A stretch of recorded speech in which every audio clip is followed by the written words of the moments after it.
हरि ओम श्री गणेशाय नमः। ओम नमो नारायणाय। ओम नमो भगवते वासुदेवाय। ओम नमः शिवाय। अथ पुरुषोत्तम मास 18वां अध्याय। इस प्रकार उस ब्राह्मण के विलाप को सुनकर 10 दिशाओं में गरजता हुआ मेघ बादल आया।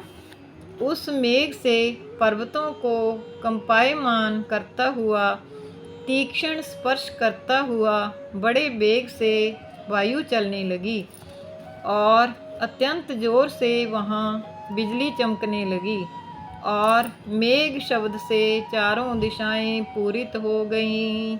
इस प्रकार 1 मास तक ऐसा जल बरसा कि सारी पृथ्वी जल से भर गई। परंतु पुत्र शोक की अग्नि से तपे हुए उस ब्राह्मण को कुछ भी मालूम ना हुआ। ना उसने पानी पिया, ना भोजन किया। पुनः पुनः इस प्रकार पुकारते हुए ही उसको सारा मास व्यतीत हो गया। वह मास श्री कृष्ण भगवान का प्रिय पुरुषोत्तम मास था।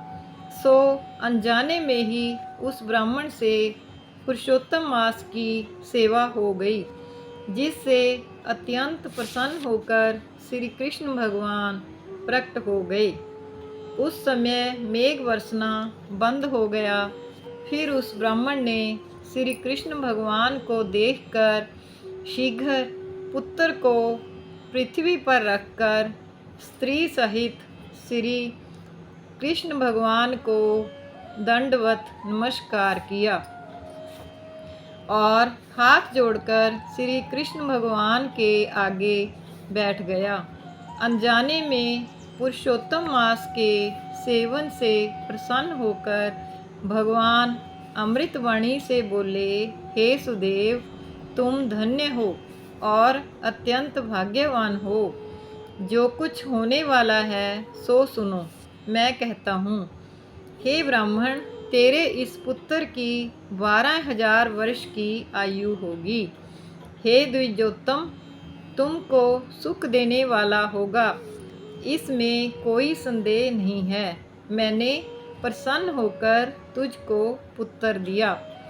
नारायण कहने लगे, हे नारद, भगवान के इतना कहने पर वह ब्राह्मण पुत्र जीवित होकर उठ बैठा और ब्राह्मण और उसकी स्त्री दोनों ही पुत्र को देखकर महा आनंदित हुए और देवता भी पुष्पों की वर्षा करने लगे।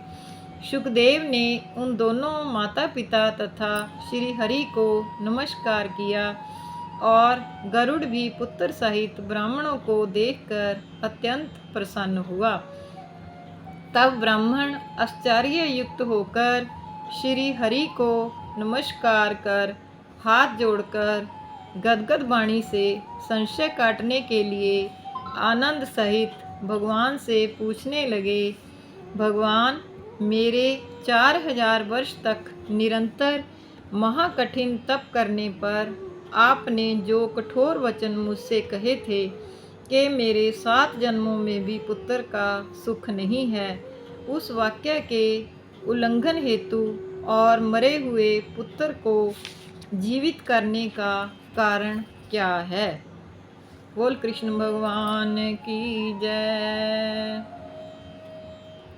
ओम राम रामेति रामेति रमे रामे मनोरमे सहस्रनाम ततुल्यम राम नाम वरानने। ओम नमो भगवते वासुदेवाय। ओम नमो नारायणाय। 18वां अध्याय संपूर्ण।